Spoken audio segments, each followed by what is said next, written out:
Live question answer stream, दीनी मसाइल में रहनुमाई, किताब व सुन्नत की रोशनी में।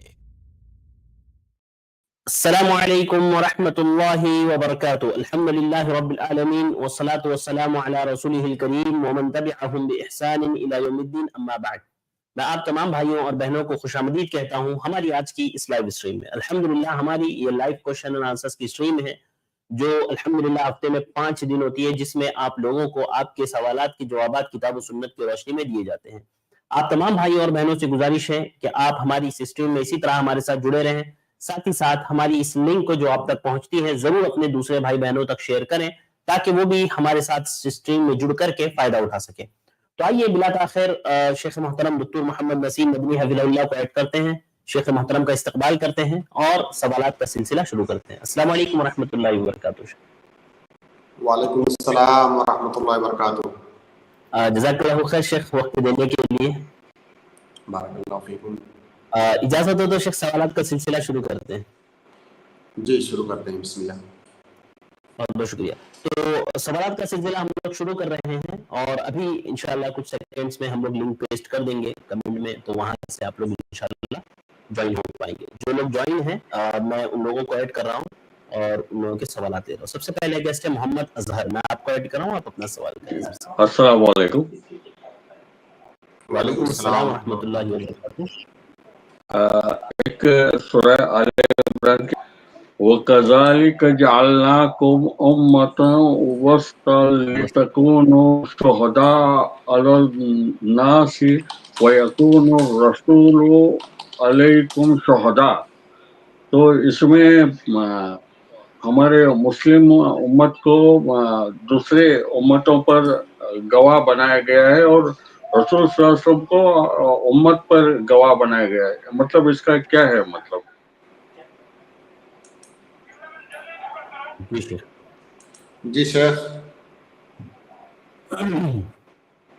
शेख, भाई का सवाल ये है वकज़ालिक जअलनाकुम उम्मतन वसतन लितकूनु शुहदा अलन्नास वाली जो आयत है उससे मुताल्लिक सवाल है कि इस पर गवाह बनाने का क्या मतलब है। देखिए, बिस्मिल्लाह अल्हम्दुलिल्लाह वस्सलातु वस्सलामु अला रसूलिल्लाह। कुरान की आयत है कि वकज़ालिक जअलनाकुम उम्मतन वसतन लितकूनु शुहदा अलल नास। अल्लाह रब्बुल आलमीन इस उम्मत के बारे में हमारे बारे में फरमा रहा है कि हमने तुमको उम्मते वसत बनाया। यहाँ पर उम्मते वसत से मुराद बेहतरीन उम्मत है, वो उम्मत जिसके अंदर अदालत पाई जाती है, अदलन खियारन। मुफस्सिरीन ने इसकी तफसीर की है अदलन खियारन। अल्लाह रब्बुल आलमीन ने इस उम्मत को बेहतरीन उम्मत बनाया और ये उम्मत इस बात की गवाही देगी कि अल्लाह रब्बुल आलमीन ने किन चीज़ों का हुक्म दिया है, किन चीज़ों से रोका है। और इस उम्मत की गवाही मिन हैसिल कुल, इस उम्मत की गवाही मासूम है, इस उम्मत की गवाही मोतबर है। अगर इस उम्मत ने जो गवाही दिया है उस गवाही के बरखिलाफ जो चीज़ पाई जाएगी वो गैर मोतबर मानी जाएगी। इस उम्मत की गवाही को अल्लाह रब्बुल आलमीन कबूल करेगा और जिस चीज के अल्लाह ताला के हुक्म होने के बारे में ये उम्मत गवाही देगी वो अल्लाह का हुक्म है। जिस चीज के बारे में ये उम्मत गवाही देगी कि अल्लाह ताला ने इससे रोका है वो चीज ममनू करार पाएगी। ये इस आयत का माना है। जी, तो रसूल भी इस उम्मत पर गवाही देंगे, तो उसका क्या मतलब है? रसूल भी गवाही देंगे इस बात की। जाहिर है जब ये इस उम्मत की गवाही मोतबर है तो रसूल की गवाही, इस उम्मत के रसूल की गवाही तो बदरजे औला मोतबर है। जी ठीक है जी, बात समझ रहे हैं अजहर भाई? जी जी। और दूसरा सवाल ये मेरा ये है कि एक होता है दीन इस्लाम और एक होता है इस्लामी कल्चर या तहजीब जिसको कहते हैं, इनमें कोई फर्क है या ये दोनों एक ही है? देखिए, कल्चर या तहजीब ये दीन का एक हिस्सा है। जाहिर है हमारे दीन ने हमें जिस तरह से अल्लाह रब्बुल आलमीन की इबादत करने के तरीके बताए हैं उसी तरह से जिंदगी के मुख्तलिफ शोबों में हमारा सलूक कैसा होना चाहिए, हमारे मामलात कैसे होने चाहिए, ये सारी चीजें भी हमें सिखाई हैं। तो कल्चर भी उसी दीन का एक हिस्सा है। कोई भी ऐसा कल्चर जो दीन से टकराता हो, जिसमें दीन की मुखालफत हो, वो इस्लामी कल्चर नहीं है। तो आप ये कह सकते हैं कि कल्चर भी दीन का एक हिस्सा है। जी जी ठीक जी मोहम्मद जी बारकल्लाह, बहुत बहुत शुक्रिया। मैं आप लोगों को बता दूं, हमने हमारी स्ट्रीम यार्ड की लिंक कमेंट में पेस्ट कर दी है, पिन भी कर दिया है। इस लिंक से डायरेक्ट आप हमारे साथ ज्वाइन हो सकते हैं और शेख मोहतरम से सवालात कर सकते हैं। आइए अगले गेस्ट को ऐड करते हैं। अगले गेस्ट है अहमद। मैं आपको ऐड कर रहा हूँ, आप अपना सवाल करें अहमद साहब। अस्सलाम वालेकुम वरहमतुल्लाहि वबरकातुहू। वालेकुम सलाम वरहमतुल्लाहि वबरकातुहू। क्या सोने से पहले 5 बार ला इलाहा इल्लल्लाह मुहम्मदुर रसूलुल्लाह या अल्लाह या रहमान या रहीम अस्तगफिरुल्लाह अल अज़ीम अल मदद अल्लाह, ये पढ़ना साबित है कहीं से भी सोने से पहले? सोने से पहले के जो अज़कार हैं, जहाँ तक मेरा इल्म है, जो दुआ आपने बताई, ये दुआ उन अज़कार में साबित नहीं है। अगर आपने कहीं पर पढ़ा हो, आपको कोई हवाला इसका पता हो तो बताएं, ताकि हम उसे चेक करें। बाकी मेरे इल्म में इस दुआ का जिक्र नहीं है सोने के अज़कार में। सोने से पहले कई सारी दुआओं का जिक्र आया है, जिनमें आयतल कुर्सी का जिक्र है, जिनमें सूरह बकरा की आखिर की 2 आयतों का जिक्र है।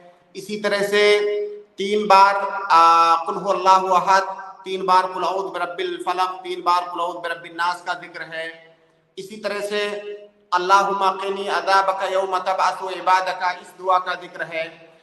बिस्मिका रब्बी वदातु जम्बी व बिका अरफ़अहु इन अमसकता नफ्सी फरहमहा व इन अरसलतहा फहफ़ज़हा बिमा तहफ़ज़ु बिही इबादका सालिहीन, ये एक दुआ है, इसका भी जिक्र है सोने से पहले।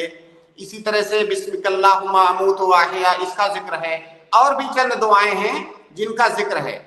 लेकिन आप जिस दुआ की बात कर रहे हैं, वल्लाहु आलम, मेरे इल्म में वो दुआ नहीं है। अगर आपको कहीं से कोई हवाला पता हो तो बताएं, ताकि हम उसे चेक कर सकें। हवाला तो नहीं पता होगा, लोगों ने मतलब बताया है, जान पहचान के लोगों ने तो बस बताया पढ़ने के लिए। जो दुआएं मैंने अभी आपको बताई हैं, ये वीडियो आप दोबारा रिपीट करके इसे सुनेंगे तो आप इन दुआओं को याद कर लें। ये सारी दुआएं साबित शुदा हैं, जिनका अभी मैंने जिक्र किया सोने से पहले। ठीक है, जज़ाकुमुल्लाह ठीक है, खैर। बारकल्लाह फीक। बारकल्लाह फीक। बहुत बहुत शुक्रिया अहमद भाई। मोहम्मद समीर शेख, मैं आपको अस्सलाम वालेकुम रहमतुल्लाहि व बरकातुहू शेख। वालेकुम सलाम रहमतुल्लाह। व बरकातुहू। शेख, मेरा सवाल ये था कि दुकान में से एक तेल की बोतल ले लिए हम रिटेल रेट में, जो फिर वो लेने के बाद घर पे आने के बाद ना, तो वो बोतल को खाली करके दूसरी बोतल में डाल दिए। फिर अगर वो बेचे तो कैसा शेख? क्या उसके बाद क्या हुआ? उसको बेचे शेख, मतलब एक दुकान से आप सामान खरीद रहे हैं, फिर उसकी बोतल चेंज कर रहे हैं, फिर उसको बेच रहे हैं। तो बोतल चेंज करने का मकसद आपका क्या है, चेंज करके बेचने का? वो उसका रेट जो लेते थे अपन, मतलब मसलन 100 रुपए में ले लिए, अपन दूसरों को बेच रहे 120 रुपए में, 130 रुपए। देखिए भाई, तो फिर वो कैसा रहेगा? आप मेरी बात सुने। खरीदो फरोख्त में असल क्या है कि जो सामान आप बेच रहे हैं सामने वाले को, उस सामान के बारे में कोई ऐसी बात खरीदने वाले को आप ना बताएं जिसमें धोखा हो।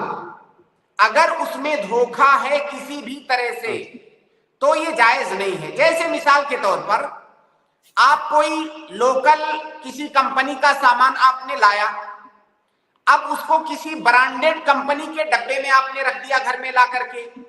अब सामने वाला जो खरीद रहा है वो तो समझेगा कि ये सामान ब्रांडेड है, जबकि वो सामान आपने लोकल कंपनी का डाला हुआ है, तो इससे उसे धोखा होगा।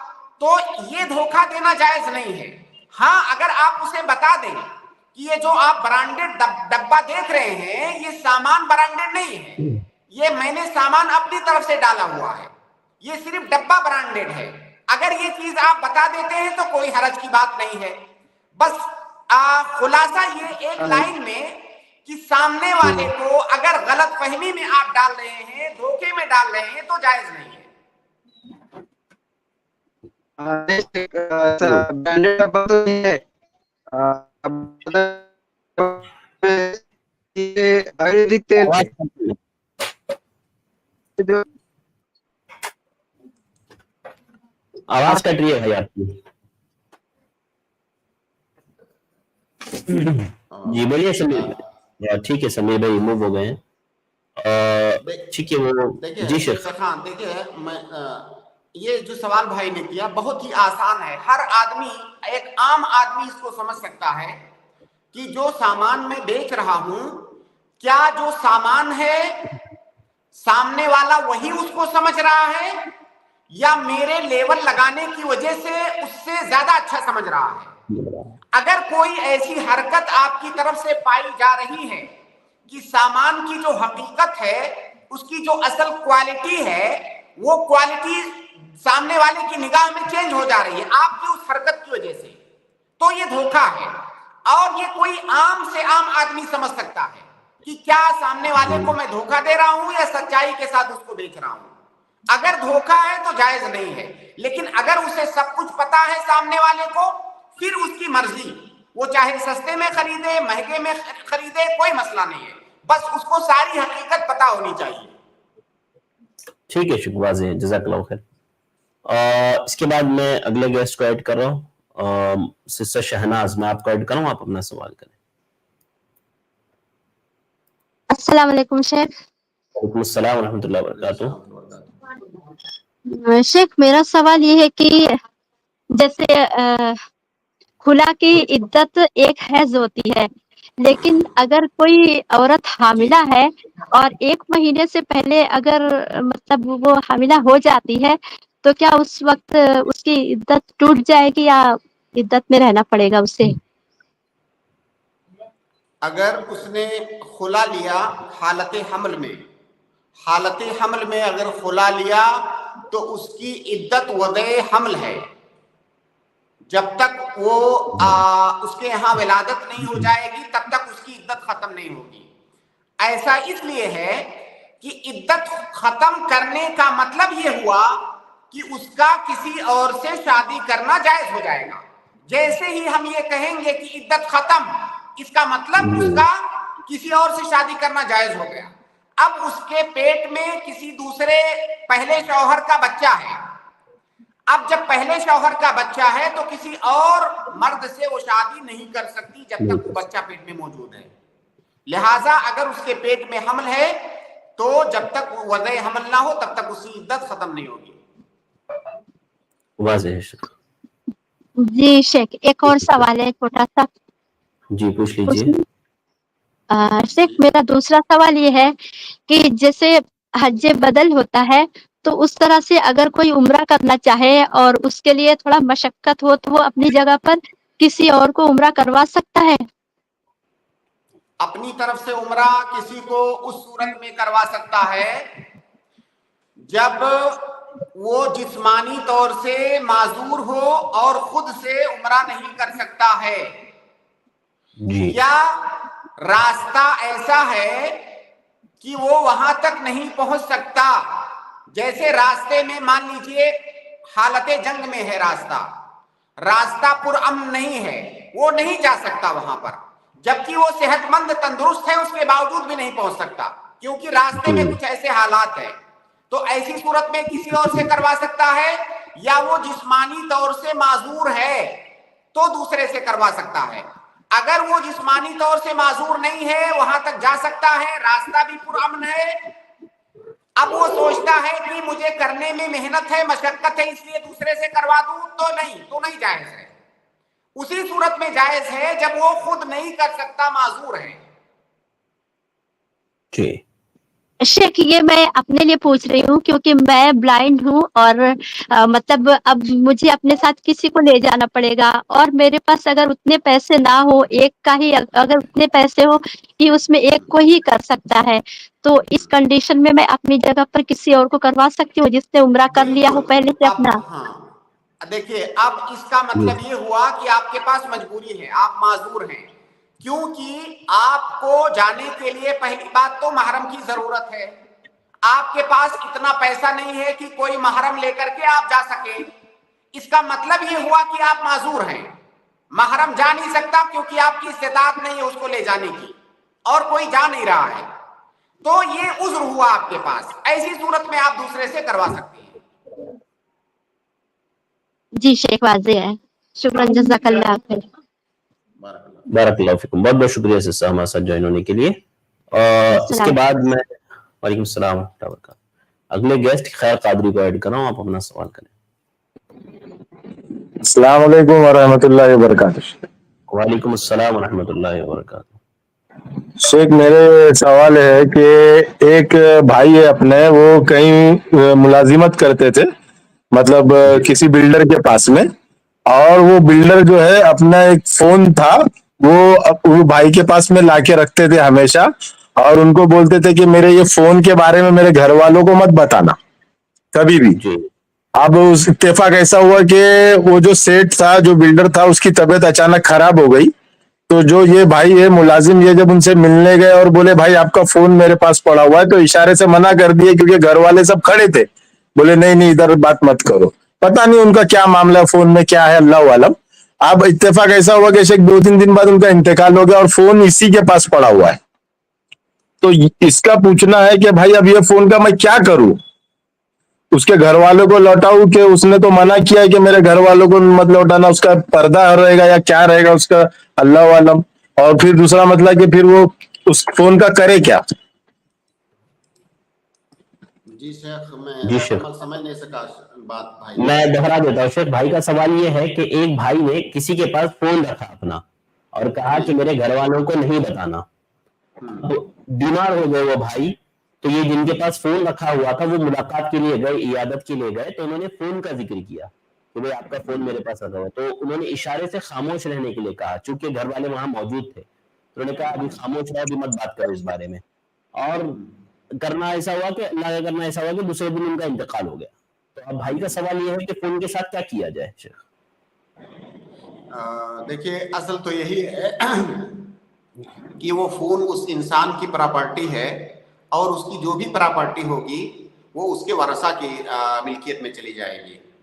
अब वो भाई इतना कर सकते हैं, इतना मान लीजिए जैसे उस फोन के अंदर कोई ऐसी चीज है जो प्राइवेसी वाली बात है, जो वो इंसान नहीं चाहता था कि उसके घर वाले उसको देखें। अगर ऐसी कोई बात है तो उसका हल ये निकाला जा सकता है कि फोन को आप फॉर्मेट कर दीजिए, फोन को फॉर्मेट करके उनके घर वालों को दे दीजिए, क्योंकि फोन उनकी उस आदमी की प्रॉपर्टी थी जो कि मुंतकिल होगी वारसा को।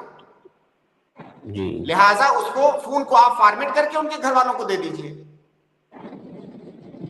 जी जी, या तो फोन, अच्छा से वो फोन को बेच के पैसा दे सकते क्या?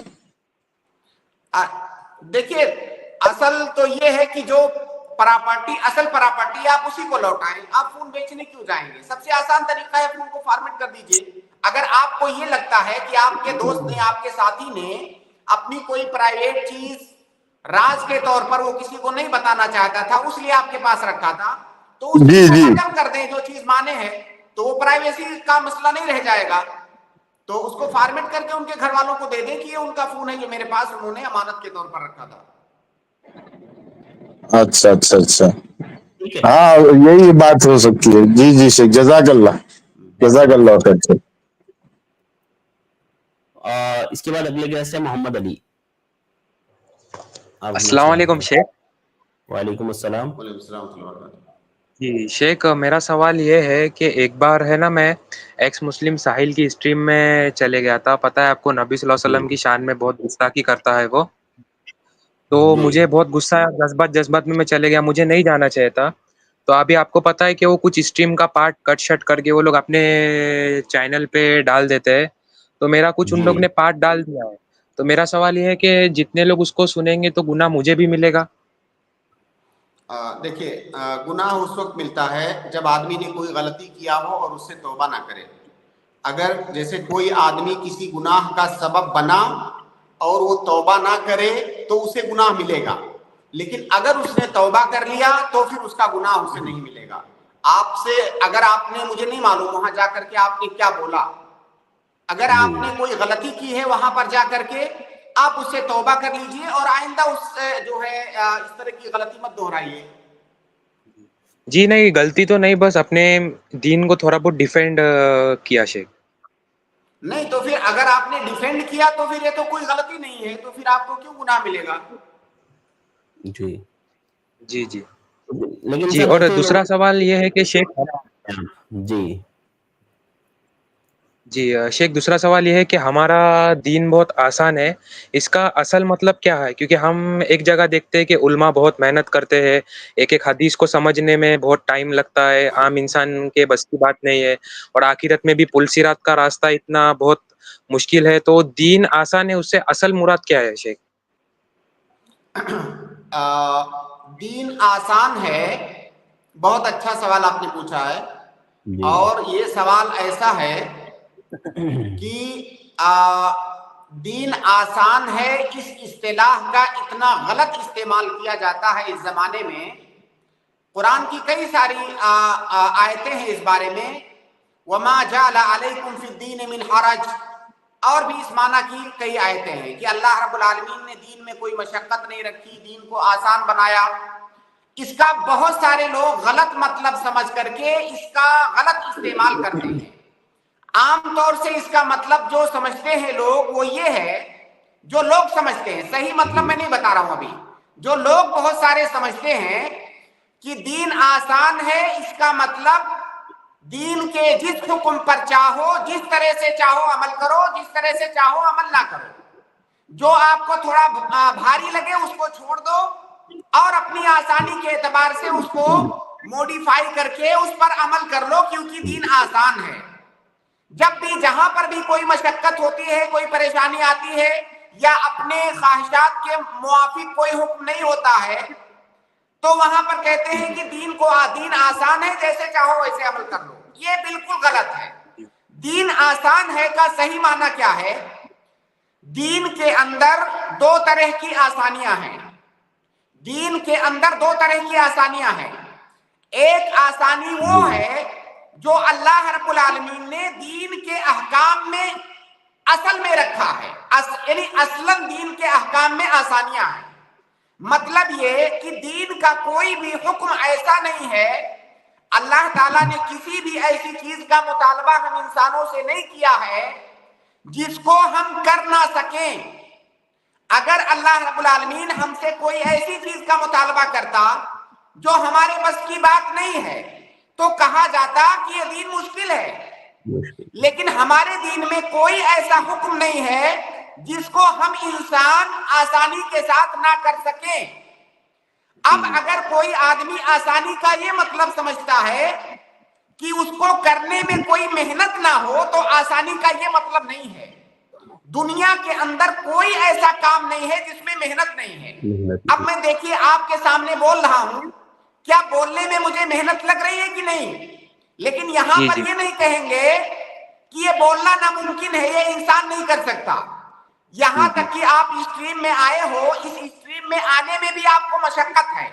بھائی آپ نے موبائل کھولا, اسٹریم میں آئے, بیٹھ کے صبر سے سن رہے ہیں, یہ مشقت ہے. یہاں تک کہ آپ نماز پڑھتے ہو, 5 وقتہ نماز, آپ کو اس کے لیے وضو بنانا ہے, مسجد جانا ہے, تھوڑی دیر مسجد میں رہ کے عبادت کرنا, اس میں بھی مشقت ہے.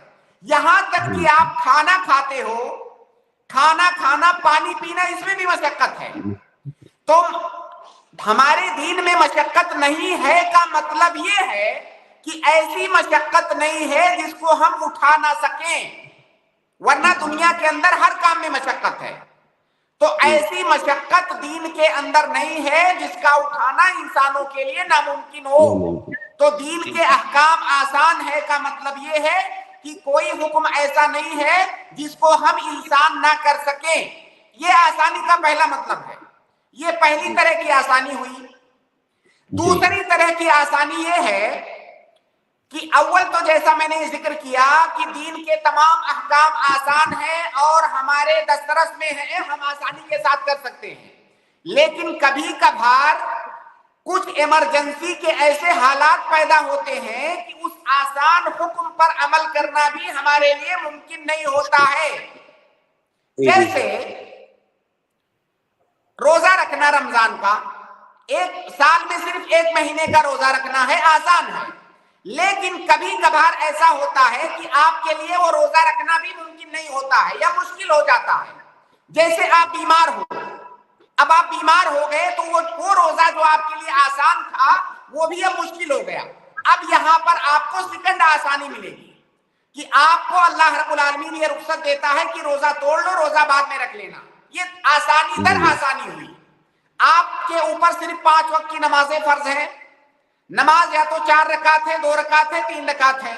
آپ جب سفر کے اندر جاتے ہو تو سفر میں آدمی کو پریشانیاں ہوتی ہیں، بہت ساری تکلیفیں ہوتی ہیں. سفر میں اللہ تعالیٰ نے کہا کہ 2 رکعت نماز پڑھو، 4 کے بجائے 2 رکعت پڑھو. اب ایک تو پہلے سے آسان تھا 4 رکعت، اب اس میں آسانی در آسانی آ گئی. تو یہ دونوں مفہوم ہیں آسانی کے. ایک تو شریعت کے اصل احکام میں آسانی، دوسرے اگر کوئی ایمرجنسی سچویشن آتی ہے تو وہاں پر آسانی. تو یہ دین کے اندر آسانی کا مطلب ہے. آسانی کا مطلب یہ ہرگز نہیں ہے کہ وہ آسانیوں کا ضابطہ ہم اپنی طرف سے طے کریں گے. دین آلریڈی آسان ہے، اب ہمیں اپنی طرف سے اس میں آسانیاں نہیں پیدا کرنی ہیں. یہ دین جو نازل ہوا ہے یہ آسان ہی نازل ہوا ہے، اپنی طرف سے ہم اس میں آسانی نہیں ڈالیں گے کیونکہ وہ پہلے سے آسان ہے. جی شیخ، جو پھر جو عالم جو سمجھتے ہیں وہ پھر اپنی محنت رہتی ہے نا، مطلب تھوڑا مشقت کرنی پڑتی ہے مطلب کسی حدیث کو سمجھنے وغیرہ میں. باقی دین تو آسان ہی ہے نا شیخ. ہاں دیکھیے، اب اگر کوئی یہ سمجھتا ہے کہ دین آسان ہونے کا مطلب یہ ہے کہ آٹومیٹک دین کے احکام ہمارے دماغ میں فیڈ ہو جائیں گے، ہم کتاب کھولیں گے سب ہمارے دماغ میں فیڈ ہو جائے گا، تو ایسا دنیا کے اندر تو کوئی چیز نہیں ہوتی ہے نا. کسی بھی چیز کو پڑھ کے سمجھنا ہوتا ہے. کوئی بھی آسان سے دنیا کی آسان سے آسان چیز آپ محنت کرو گے تب وہ آپ کے سمجھ میں آئے گی. تو اگر محنت طلب ہے تو اس کا مطلب یہ نہیں ہے کہ وہ چیز مشکل ہے یا ناممکن ہے.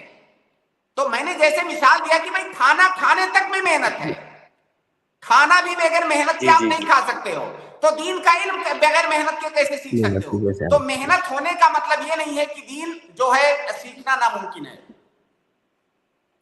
ٹھیک ہے شیخ، جزاک اللہ خیر. جی جزاک اللہ شیخ، اللہ آپ دونوں کو سلامت رکھے. آمین آمین آمین. جزاک اللہ خیر، بارک اللہ فیکم بھائی، بہت بہت شکریہ. اس کے بعد میں اگلے گیسٹ کو ایڈ کر رہا ہوں. اگلے گیسٹ ہے عظیم الدین. میں آپ کو ایڈ کر رہا ہوں، آپ اپنا سوال کریں. جی عظیم الدین صاحب. السلام علیکم ورحمۃ اللہ وبرکاتہ. وعلیکم السلام ورحمۃ اللہ وبرکاتہ. شیخ، سوال یہ ہے کہ زمین ٹھیکے پر لینا اور اس سے فائدہ اٹھانا کیسا ہے؟ اس کا طریقہ کیا ہوتا ہے؟ تھوڑا سا طریقہ بھی بتا دیں. شیخ، ہمارے یہاں جو طریقہ ہے وہ یہ ہے کہ مجھے 1 لاکھ روپے کی ضرورت ہے لیکن میرے پاس روپیہ نہیں ہے. اب دیکھ رہا ہوں کہ میرے پاس ایک زمین ہے، وہ زمین میں نے آپ کو دے دی اور آپ سے 1 لاکھ روپے لیا، اور میں آپ کے روپے سے فائدہ اٹھاؤں گا، آپ میری زمین سے فائدہ اٹھائیں گے، اور آپ جو میری زمین سے فائدہ اٹھائیں گے اس کے بدلے میں سالانہ 2000 یا 4000 اس طرح کاٹ لوں گا، اس کے بعد روپیہ واپس کروں گا. نہیں، یہ طریقہ صحیح نہیں ہے. دیکھیے جی، آپ نے جو پیسہ لیا 1 لاکھ روپیہ قرض لیا، وہ قرض ہے. آپ نے جو 1 لاکھ روپیہ لیا وہ قرض ہے. اب اس قرض کے بدلے میں اگر آپ سے سامنے والا زمین لیتا ہے تو گویا کہ اپنے قرض کا وہ فائدہ اٹھا رہا ہے. تو قرض دے کر کے اپنے قرض سے فائدہ اٹھانا یہ جائز نہیں ہے. ہاں، وہ زمین آپ اس کے پاس گروی رکھ سکتے ہو. آپ نے 1 لاکھ قرض لیا، اب آپ قرض لوٹاؤ گے کہ نہیں لوٹاؤ گے اس کی کوئی گارنٹی چاہیے. गारंटी के तौर पर आपने उसके पास अपनी जमीन को रख दिया, तो इसको गिरवी कहा जाता है, आप गिरवी रख सकते हैं, लेकिन वो आदमी आपकी जमीन से फायदा नहीं उठा सकता है। अगर उस जमीन में वो खेती कर रहा है और उससे फायदा उठा रहा है, तो जरूरी है कि जितना फायदा उठा रहा है वो आदमी, उतनी रकम आपके कर्ज में से वो जोड़ करके कम कर दे। जब गल्ला पैदा हो तो देखे कि गल्ला कितना पैदा हुआ है, मैंने मेहनत मजदूरी उसमें कितना किया है उसका काट ले अलग से, मैंने उसमें क्या खर्चा लगाया है उसका अलग से काट ले। उसके बाद उस खेत में जो फायदा हो रहा है, मान लीजिए साल में 10,000 का फायदा हुआ उस आदमी का, अब वो 10,000 रुपया उस 1 लाख में से कम कर दे। आपने लिया था 1 लाख, अब वो 90,000 रह गया। अगर इस तरह से करते हैं तो जायज है, वरना ऐसे ही आपने पैसा लिया, उसको जमीन दे दिया, वो फायदा उठा रहा है, ये जायज नहीं है। और शेख, अभी कुछ देर पहले एक आपका बयान सुन रहा था, किसी सवाल का जवाब, तो आपने बयान किया कि अगर बुनियादी तालीम देते हैं बच्चों को तो इसको जरूरी समझेंगे, अगर बुनियादी तालीम से ज्यादा अगर तालीम देते हैं तो इसको हिबा समझते हुए सारे बच्चों को बराबरी करना पड़ेगा, यानी रुपये देना पड़ेगा या कुछ करना पड़ेगा। तो शेख, सवाल ये है कि इंडियन मदारिस की तालीम के हिसाब से किस क्लास तक की तालीम को बुनियादी तालीम कहेंगे? देखिए, ये डिपेंड करता है मदरसे पर, इसको हम क्लास से जोड़ के नहीं देख सकते हैं। बहुत सारे मदरसे होते हैं जहां बहुत अच्छी तालीम होती है, हो सकता है वो 7वीं 8वीं तक पढ़ करके बहुत दीन की तमाम बुनियादी बातें सीख जाए। किसी मदरसे में हो सकता है उससे ज्यादा पढ़ना पड़े, किसी में उससे कम। तो इसको हम क्लास से नहीं जोड़ पाएंगे क्योंकि स्टैंडर्ड अलग अलग होता है। शेख, जैसे हदीस की तालीम होती है अक्सर मदारिस में, वही सालिसा से बुलुगुल मराम और राबिया में जाके मिशकात, इस तरह। मेरे भाई, अलग अलग मदारिस में अलग अलग सिस्टम होता है। देखिए, मैं आपका इश्काल समझ रहा हूँ, उसका सबसे बेहतरीन हल ये है कि बाप क्या करे कि अपने अगर पहले बच्चे को तालीम दिया है तो दूसरे बच्चे को भी तालीम दिलाए, वही तालीम बच्चे को भी तालीम दिलाए, उसको अलग से कुछ देने की जरूरत नहीं है, सबको तालीम दिलाए वो। और शेख, बाप कोशिश करने के बावजूद भी तालीम नहीं दिला पाते हैं, बच्चों की कोताही की वजह से मारपीट बहुत करते हैं, फिर भी नहीं सुनते हैं, पढ़ाई छोड़ देते हैं, बदमाशी करते हैं, उसके बाद तालीम छुड़ाना पड़ता है। तो इसका जवाबदार कौन होगा, बाप या बेटा? बाप तो नहीं होगा। अगर बाप ने अपनी तरफ से पूरी कोशिश किया है तो बाप कैसे जवाबदेह होगा। और बेटा जब तक छोटा है बच्चा, तब तक छोटे का तो मुहासबा नहीं होता है। जब वो बड़ा हो जाएगा तब उसके ऊपर वाजिब हो जाएगा कि अगर बचपन में उसने कोताही किया है और दीन नहीं सीखा है तो बड़ा होने के बाद सीखे। बचपन में उसने जो किया है उसका मुहासबा नहीं होगा उससे। जब बालिग होने के बाद अगर वो दीन नहीं सीख रहा है तो उसका मुहासबा होगा उससे। बचपन में बाप ने अपनी जिम्मेदारी अदा किया, फिर भी बच्चे ने नहीं सीखा, तो बाप का कोई मुहासबा नहीं है। बच्चा का मुहासबा इसलिए नहीं है कि बच्चा अभी छोटा है, गैर मुकल्लफ है। अब बच्चा जब बड़ा हो गया, उसके पास दीन का बुनियादी इल्म नहीं है, अब उसको समझना चाहिए कि मेरे ऊपर दीन का इल्म हासिल करना ये वाजिब हो चुका है, अब वो सीखे। अब अगर वो कोताही करता है तो फिर वो जो है वो उसका जिम्मेदार होगा बच्चा। सही, जैसे हम लोग 7 भाई हैं, साथ में मैं ही एक हूँ जो फजीलत किया हुआ हूँ। मेरे और 7 भाई कोशिश तो किए वालिदैन, लेकिन वही मकतब तक की तालीम हासिल किए, तो मेरे वालिद जवाबदेह होंगे या क्या करना होगा जरा? मेरे भाई, आपके वालिद ने अगर अपनी तरफ से कोशिश किया तो फिर वो क्यों जवाबदेह होंगे? बहुत बहुत शुक्रिया शेख, जज़ाकुमुल्लाहु खैरन व अहसन। अस्सलाम वालेकुम। शेख, जैसे इसमें अगर बाप एक बच्चे को डॉक्टर बनाता है तो डॉक्टर बनने का खर्चा ज्यादा आता है, एक बच्चे को अगर इंजीनियर बनाता है तो उसका खर्चा कम आता है, तो मतलब इसमें कैसे मैनेज होगा शेख? कोशिश ये करे शेख कि जो फारिक है दोनों के दरमियान डिफरेंस है, उस डिफरेंस को मैनेज करे वो। और दूसरी बात, अगर मान लीजिए 2 भाई हैं, 2 भाई हैं, 2 बेटे हैं उसके पास, सिर्फ दोनों भाइयों को कोई मसला नहीं है, दोनों भाई इस बात पर राजी हैं कि मेरे भाई को थोड़ा ज्यादा लगा है, मेरा थोड़ा कम लगा है, और दोनों को कोई मसला नहीं है, तब तो कोई मसला ही नहीं है। असल मसला उस वक्त है जब फरीक सानी या जो दूसरा भाई है उसका पार्टनर है वो राजी ना हो तब। हिबा में मुसावात कब जरूरी है? मुसावात उस वक्त जरूरी है जब जो औलादे हैं उनको एतराज हो। अगर एक बच्चे को उसने दिया, दूसरे बच्चे मुकम्मल राजी हैं अपनी राजी खुशी से, अपनी मर्जी से, तब मसला नहीं है। मसला उस वक्त है जब दूसरे राजी नहीं है तब। जी जी ठीक है, जज़ाकल्लाह खैर। हमजा अमीन, आप अपना सवाल करें। अस्सलाम वालेकुम शेख अरशद, शेख नसीम। वालेकुम अस्सलाम व रहमतुल्लाहि व बरकातुहू। शेख जैसे अगर हमारे पैर में कोई गंदगी लगती हो और फिर वो चलने से रास्ते में तो फिर वो पाक हो जाती है, तो ऐसे अगर हम लोग ऐसे ही हम लोग नहाने चले जाए तो क्या गुस्ल हो जाता है बगैर नियत के? आखिरी जुमला नहीं सुन सका शेख। गुस्ल करने नहाने चले जाएं शेख बगैर नियत के तो क्या गुस्ल हो जाएगा भाई पूछ रहे हैं। हाँ देखिए, आपने जो पहले सवाल का जो पहला जो जिक्र किया वो गंदगी नजासत को पाक करने वाली बात है। दूसरा जो सवाल का जो दूसरा पार्ट है आपका वो है हदस, उसको हदस कहा जाता है। गालिबन आप गुस्ल जनाबत की बात कर रहे हैं, जाहिर है आम गुस्ल की बात आप नहीं कर रहे हैं। मैंने इससे पहले मैं कई बार बता चुका हूं कि गुस्ल दो तरह का होता है। एक वो गुस्ल जो वाजिबी गुस्ल होता है, जैसे गुस्ल जनाबत या हैज का गुस्ल, निफास का गुस्ल, इसमें गुस्ल करना वाजिब होता है। इसको कहा जाता है अत्तहारा मिनल हदस फुकहा की इस्तिलाह में, यानी हदस से तहारत हासिल करना। हदस से तहारत हासिल करना ये इबादत है और इबादत बगैर नियत के दुरुस्त नहीं होती है। तो अगर आप जनाबत से गुस्ल कर रहे हैं तो नियत करना जरूरी है, तभी वो आपका गुस्ल मोतबर माना जाएगा, क्योंकि वो इबादत है।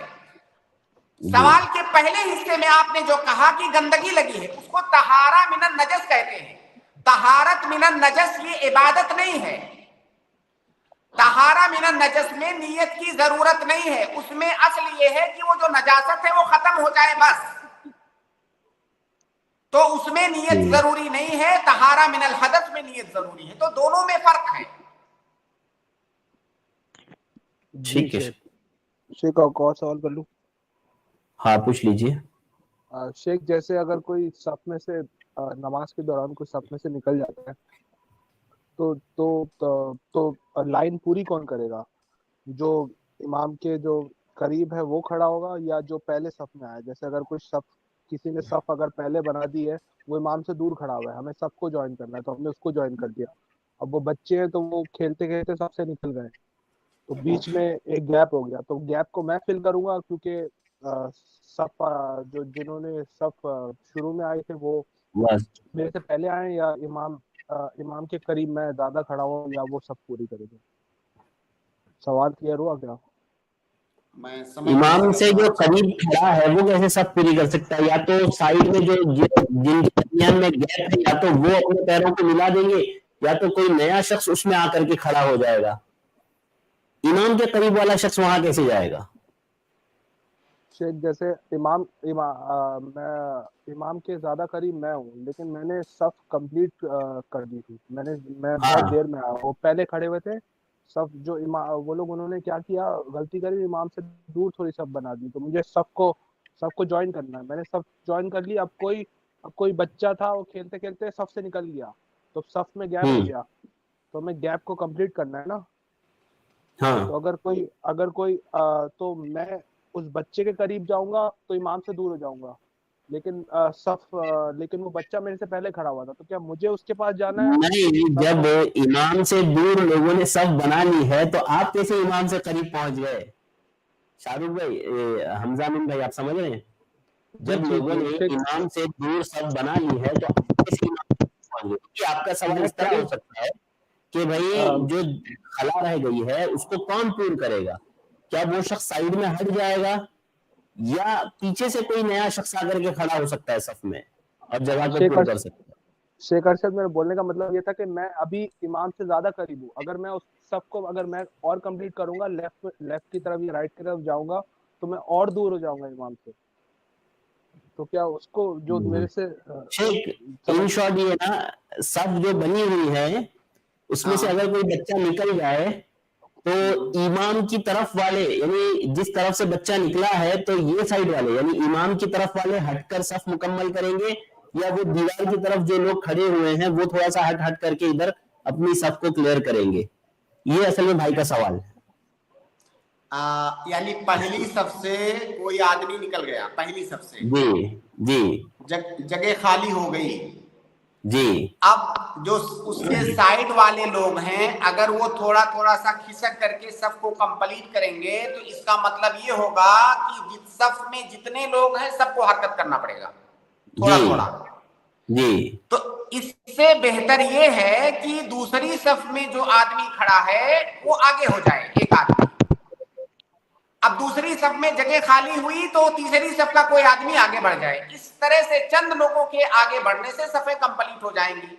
लेकिन अगर उसके बाजू वाले सफ को कंप्लीट करना चाहेंगे तो सफ के आखिर तक जितने लोग हैं सबको हरकत करना पड़ेगा, सबको हरकत करना पड़ेगा। वाजे हुआ शायद हमजा अमीन भाई सवाल? जी शेख वाजी हो गया, बस 2-3 और से रिलेटेड सवाल तो मैं कर लूंगा। बस मुझे बस इतना पूछना था कि शेख सबको कंप्लीट करना जिम्मेदारी किसकी होती है? आपकी आवाज कट रही है भाई। हम लोग हैं, आप सल्लल्लाहु अलैहि वसल्लम ने हुक्म दिया ना कि सफों को कंप्लीट करो, तो अगर कोई नहीं आ रहा तो आवाज आ रही है? हेलो हाँ आवाज नहीं आ रही? अगर कोई नहीं आ रहा तो क्या करें? पीछे से कोई आगे नहीं आ रहा है तो क्या करें, पूछ रहे भाई। अब देखिए लोगों को तो पता होना चाहिए, एक नमाजी को, मुसलमान को नमाज के छोटे मोटे जो अहकाम, बुनियादी अहकाम है वो पता होना चाहिए। अगर कोई नहीं आ रहा है तो नमाज हो जाएगी, ऐसा नहीं है कि नमाज नहीं होगी लोगों की, लेकिन ये है कि लोगों को आप बताएं। अगर इस तरह का वाकया कभी मस्जिद में हो जाए तो आप वहां खड़े होकर लोगों को बता दें। सारे लोग नमाजी वहां इकट्ठे होते हैं तो आगे के लिए लोगों को पता हो जाएगा, लेकिन वो नमाज हो जाएगी। ऐसा नहीं है कि बीच में जगह खाली हो गई तो नमाज नहीं होगी। और खास तौर से जब लोगों को इल्म भी नहीं है तब तो कोई और मसला नहीं है। ठीक है हमजा अमीन भाई। जी ठीक है, रिलेटेड में 2-3 और सवाल है, मैं कर लूंगा। ठीक है, कल कर लीजिए। सिस्टर हिना आप अपना सवाल करें। अस्सलाम वालेकुम। शेख मुझे अपनी वालिदा के बारे में पूछना था। उन्होंने अपने घर में किराएदार रखा हुआ था। अब वो बहुत गंदगी मचा रहा था, मतलब सफाई का ख्याल नहीं रख रहा था। तो मेरी वालिदा ने उसको घर से मतलब कहा कि अब आप चले जाएं क्योंकि इतनी सफाई मैं नहीं कर सकती रोज, और वो खुद से नहीं कर रहा था साफ। तो जब वो गया तो मेरी वालिदा ने जो सफाई वगैरह की थी उसके पैसे काट के उसको जो उसका किराया था वो पूरा वापस किया। अब लेकिन उन्होंने बोला, ये मेरी वालिदा ने ये बोला कि मैंने ये सफाई करवाई है, बजाय ये कहने के कि मैंने ये सफाई की है। उन्होंने ये कहा कि मैंने ये सफाई करवाई है क्योंकि बाहर मुल्क में रहती हैं तो वहां पे जब सफाई करवाते हैं तो उनको पैसे देने पड़ते हैं। उसने खुद तो साफ नहीं किया था, तो वो कह रही है कि मैंने मेहनत की है, चीजें वगैरह लगाई, लेकिन मैंने उसको ये बोला था। तो क्या मेरे लिए ये पैसे रखना जायज है, और अगर नहीं है तो फिर मैं उस रकम का क्या करूं? वाज़ेह है वाज़ेह नहीं, थोड़ा सा और वाज़ेह करना पड़ेगा शेख। देखिए कुछ बुनियादी बातें आप इस बारे में जानें। जैसे मैं अगर किसी का घर किराए पर लेता हूं, कोई कमरा कोई फ्लैट है ना, तो उस घर के अंदर की सफाई मेरी जिम्मेदारी है। ऐसा नहीं है कि घर का जो मालिक है वो आकर के सफाई करेगा। घर के अंदर की सफाई मेरी जिम्मेदारी है, और मैं जिस दिन उस घर को छोड़ के चले जाऊंगा, मेरे छोड़ के जाने के बाद जाहिर है घर में कई सारी चीजों की इस्लाह की जरूरत पड़ेगी। मान लीजिए जैसे दीवारें गंदी होंगी, दीवारों को की सफाई करनी होगी, फर्श पे बहुत सारे गर्दो गुबार हो सकते हैं, उनकी सफाई करनी होगी। तो मेरे निकल के जाने के बाद जो घर का मालिक है उसकी जिम्मेदारी है, मेरी जिम्मेदारी नहीं है। मैंने जिस दिन घर को छोड़ा, जिस टाइम मेरी जिम्मेदारी खत्म। अब जरूरी नहीं है कि मैं घर को अगर साफ सुथरा मैंने लिया था तो मैं जब जाऊंगा तो साफ सुथरा ही छोड़ के जाऊंगा, क्योंकि मैंने किराया दिया है। मैं घर में रहा हूं, मैंने किराया दिया है, और जब रहूंगा तो घर गंदा होगा। اور اس گندگی کا اور وہ ساری چیزیں جو گھر میں تبدیلیاں آئی ہیں میں نے اس کا کرایہ دیا ہے، تو میرے گھر سے نکلنے کے بعد میری ذمہ داری نہیں ہے کہ میں اس کو صفاؤں گا. جس کا گھر ہے وہ چاہے تو خود صفائے، چاہے تو مزدور رکھ کے اس کی صفائی کروائے، جیسے مرضی کرے. اب آپ یہاں یہ بتائیے کہ یہ جو صفائی ہے اس کی کیا نوعیت ہے؟ اس کے گھر سے نکل کے جانے کے بعد آپ کی والدہ نے صفائی کیا یا صفائی کروایا یا کیا مسئلہ ہے؟ انہوں نے جو کرایہ دار تھا اس کو صفائی رکھنا نہیں آتا تھا، کیونکہ میری والدہ جو ہے وہ صفائی پسند ہیں تو ان کو سمجھ نہیں آ رہا. وہ صفائی کہاں پہ نہیں رکھتا تھا؟ اپنے گھر میں فلیٹ اپنے یا کمرے کمرے میں، کے اندر. تو اگر وہ اپنے اپنے کمرے میں صفائی نہیں رکھتا ہے تو اس سے آپ کی والدہ کو کیا پریشانی ہے؟ دراصل باہر ملک میں یہ ہوتا ہے کہ ایک گھر لیتے ہیں، اس میں 3-4 کمرے ہوتے ہیں تو وہ شیئرنگ میں رہتے ہیں. باتھ روم کامن ہوتا ہے تو باتھ روم کی صفائی کرنا، پھر کچن بھی کامن ہوتا ہے تو کچن کی صفائی کرنا، پھر کمرے کی صفائی کرنا، کیونکہ وہ سب ایک ساتھ رہتے ہیں تو سب کو شکایت ہوتی ہے، تو اس وجہ سے وہ نہیں رہ پا رہا تھا. تو اس لیے میری والدہ نے ان کو نکالا اور پھر صفائی کے پیسے کاٹے تھے. تو وہ نہیں، پوچھ رہی تھی صفائی کہ کے کیا پیسے یہ نہیں صحیح ہے؟ کاٹ سکتی. سنیے، صفائی کے جی پیسے نہیں کاٹ سکتی. ٹھیک ہے. اس نے جب تک وہ رہا اس نے کرایہ دیا، اس کے نکلنے کے بعد وہ گھر گندا ہے کہ صاف ہے یہ اس کی ذمہ داری نہیں ہے. جس کا گھر ہے ٹھیک اس ہے کی ذمہ داری ہے. ہاں تو وہ تو پیسے آپ اس کو واپس دے دیں اگر اس سے لیا ہے آپ نے تو. ٹھیک ہے. اچھا، میرا ایک اور سوال تھا کہ میں نے سنا تھا کہ جب آپ سنا نہیں تھا، مطلب یہ آداب تھے دعا کے کہ جب آپ دعا کریں تو اس کو جامع دعا ہونی چاہیے، اس میں زیادہ تفصیل نہیں ہونی چاہیے. تو میری عادت یہ ہے کہ میں ذرا بات زیادہ کرتی ہوں. جیسے حضرت موسیٰ علیہ السلام کا قصہ ہے کہ ان سے لاٹھی کے بارے میں پوچھا تو انہوں نے کافی چیزیں بتائی، تو میں ذرا زیادہ بات کرتی ہوں. مطلب ایسے اب مجھے سمجھ نہیں آتا کہ یہ جامع دعا ہے یا میں باتیں زیادہ کر رہی ہوں، کچھ سمجھ نہیں آتا، تو آپ بتا دیں. نہیں، جیسے کوئی مثال بتائیں آپ، تب ہم اس پر تاکہ بات کریں اور واضح. جیسے میرے گھر میں کوئی پریشانی ہے اور میں نے اپنے مطلب میں دعا مانگ رہی ہوں تو میں سب کچھ بتا رہی ہوتی ہوں کہ آج میرے ساتھ یہ ہوا، مجھے یہ والا مسئلہ تھا تو اب آپ یہ والا مسئلہ میرا اس طریقے سے حل کر دیں یا پھر کسی اور طریقے سے حل کر دیں. مطلب میں سب چیزیں بتا رہی ہوتی ہوں. نہیں دیکھیے، اس میں انشاءاللہ کوئی دقت نہیں ہے. آپ کو جو انسان کو جو تکلیف ہوتی ہے، انسان اگر اس تکلیف اور پریشانی اور مصیبت کو اپنے رب کے سامنے بیان کر رہا ہے اور اس کے سامنے رو رہا ہے تو اس میں کوئی دقت نہیں ہے. وہ جو چیز منع ہے وہ یہ چیز منع ہے، جیسے میں مثال دے کر کے آپ کو بتاتا ہوں تو اس سے آپ کو سمجھ میں آئے گا. جیسے کوئی آدمی کہے کہ اللہ رب العالمین مجھے جنت عطا کر، اس جنت کے اندر ایک فلیٹ ہو جس میں اتنے کمرے ہوں، میرے پاس ایک جو ہے BM گاڑی ہو اور مجھے جو ہے وہاں پہ فلاں چیز دینا، فلاں پھل دینا، فلاں نعمت دینا، وہ ساری چیزوں کی تفصیل ذکر کرے. کس سے منع کیا گیا ہے؟ آپ نے اللہ رب العالمین سے جنت مانگا، جنت میں وہ سب کچھ ملے گا جو آپ چاہیں گے. تو جو تفصیل سے منع کیا گیا ہے وہ یہ کیا گیا ہے. اسی طرح تو سے سنیے، اس میں سے اسی اگر طرح کوئی سے خاص چیز مانگنی ہو تو اگر آپ کو دنیا میں کوئی خاص چیز چاہیے تو بالکل آپ مانگ سکتے ہیں، اللہ رب العالمین مجھے فلاں چیز چاہیے. اچھا، تو اگر میں بولوں کہ میری صحت پہلے اس طرح کی تھی اور یہ خاصیت تھی اس صحت میں تو مجھے وہی چاہیے، تو میں یہ مانگ سکتی ہوں؟ آپ اللہ رب العالمین سے صحت مانگیے، صحت میں سب کچھ آ گیا. اللہ رب ٹھیک ہے العالمین مجھے صحت اور عافیت دے، سب کچھ آ گیا اس میں. دیکھیے، ٹھیک ہے اللہ کے نبی صلی اللہ علیہ وسلم کی جو دعائیں ہیں یا قرآن کے اندر جو دعائیں ہیں، اسی لیے تو ان کو جامع کہا جاتا ہے. جامع کا مطلب کم الفاظ میں تمام چیزیں آ جائیں. جیسے قرآن کی آیت ہے کہ ربنا آتنا فی الدنیا حسنہ، اللہ تعالیٰ دنیا میں تو مجھے حسنہ اور خیر عطا فرما. اب دنیا کا ہر خیر آ گیا اس میں، کوئی دنیا کی کوئی ایسی بھلائی نہیں ہے جو اس میں داخل نہ ہو. اب ظاہر ہے کوئی آدمی کہے مجھے پہلے بخار نہیں تھا ابھی بخار ہو گیا ہے، اب پہلے جیسا بنا دے اللہ رب العالمین. اللہ رب العالمین آپ کو پہلے سے بھی بہتر بنائے گا بھائی، آپ خیر مانگیے اس سے. تو ان ٹھیک ہے. تفصیلات کی ضرورت نہیں ہے. جی جزاک اللہ خیر، بہت شکریہ. بہت شکریہ. شیخ، یہ رینٹ والے میں تھوڑا سا اس بات کی وضاحت کر دیجئے شیخ کہ ہمارے یہاں ایک سسٹم چلتا ہے، یعنی جب میں کسی کا گھر رینٹ پہ لینے جاتا ہوں نا شیخ، تو وہ مجھے کلر وغیرہ کر کے صاف صفائی وغیرہ کر کے دیتا ہے. اور جب میں رہنے والا ہوتا ہوں تو ہماری بات یہ ہوتی ہے کہ بھائی جیسے میں نے آپ کو گھر دیا ہے آپ بالکل ویسے ہی مجھے دیں گے گھر. یعنی صاف صفائی کر کے کلر وغیرہ مار کر کے. تو اس طرح کا معاملہ کرنا کیسا ہے شیخ؟ یہ صحیح نہیں ہے شیخ. دیکھیے جب آپ کسی سے گھر کرائے پر لیتے ہو تو آپ یہ بتاؤ کہ آپ کرایہ کس بات کا دے رہے ہو. آپ کرایہ اسی بات کا تو دے رہے ہو کہ یہ گھر ہے, اس میں ایک فرش ہے, چاروں طرف دیواریں ہیں, اوپر چھت ہے, دیوار صاف ستھری ہے, اسی بات کا تو کرایہ دیتے ہو. اور کس بات کا کرایہ دیتے ہو؟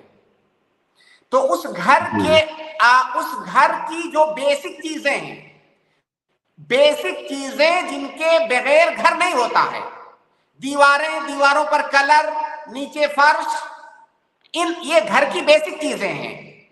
یہ بیسک چیزیں پرووائڈ کرنا صاحب مکان کی ذمہ داری ہے. اور اس گھر کے اندر کچھ ایسی چیزیں ہوتی ہیں جو مستہلک ہوتی ہیں. اس کو مجھے نہیں معلوم کیا بولیں گے انگریزی میں. جیسے کچھ چیزیں ایسی ہوتی ہیں جس کو ہم خرچ کرتے ہیں, جیسے پانی ہے, بجلی ہے نا, یہ چیزیں ہم خرچ کرتے ہیں, وہ کنٹینیو خرچ ہوتی رہتی ہیں. تو جو اس طرح کی چیزیں ہیں جو کنٹینیو خرچ ہوتی ہیں, وہ مالک مکان کی ذمہ داری نہیں ہے. وہ ذمہ داری ہے جو کرائے پر گھر لے رہا ہے اس کی. لیکن جن چیزوں پر وہ گھر قائم ہے وہ ذمہ داری ہے مالک مکان کی. جیسے مان لیجیے آپ نے کمرہ کرائے پر لیا اور اس کمرے میں ایک کھڑکی لگی ہوئی ہے. اب وہ کھڑکی مان لیجیے کچھ دنوں کے بعد وہ کھڑکی ٹوٹ گئی, آندھی آئی اور وہ کھڑکی ٹوٹ گئی. ایک تو یہ ہوتا ہے کہ آپ کی طرف سے کوئی کوتاہی ہوئی جس کی وجہ سے کھڑکی ٹوٹ گئی. دوسرا یہ ہے کہ آپ کی طرف سے کوئی کوتاہی نہیں ہوئی, بغیر کسی کوتاہی کے, آپ کی کوتاہی کے بغیر وہ کھڑکی ٹوٹ گئی. اب یہ بتائیے کہ کھڑکی کون لگوائے گا؟ بہت سارے لوگ جی ایسی جو چیزیں ہوتی ہیں نا شیخ, وہ مکان مالک ہی کرتا ہے. بالکل. تو آپ اس میں اصول یہ یاد رکھیں کہ وہ چیزیں جو گھر کی بیسک چیزیں ہیں, جن کو جو گھر کا حصہ ہے, وہ ساری ذمہ داری اس گھر کے مالک کی ہے. مان لیجیے اس گھر کا پینٹ ہے. اب ظاہر ہے ہم سب جانتے ہیں کہ پینٹ کی ایک عمر ہوتی ہے. گھر میں جو ہم پینٹ لگواتے ہیں اس کی ایک عمر ہوتی ہے. اب مان لیجیے اس کی عمر ختم ہو گئی, 4 سال 5 سال جو بھی اس کی عمر ہوتی ہے, کہ اتنے دن کے بعد وہ خراب ہو جاتا ہے.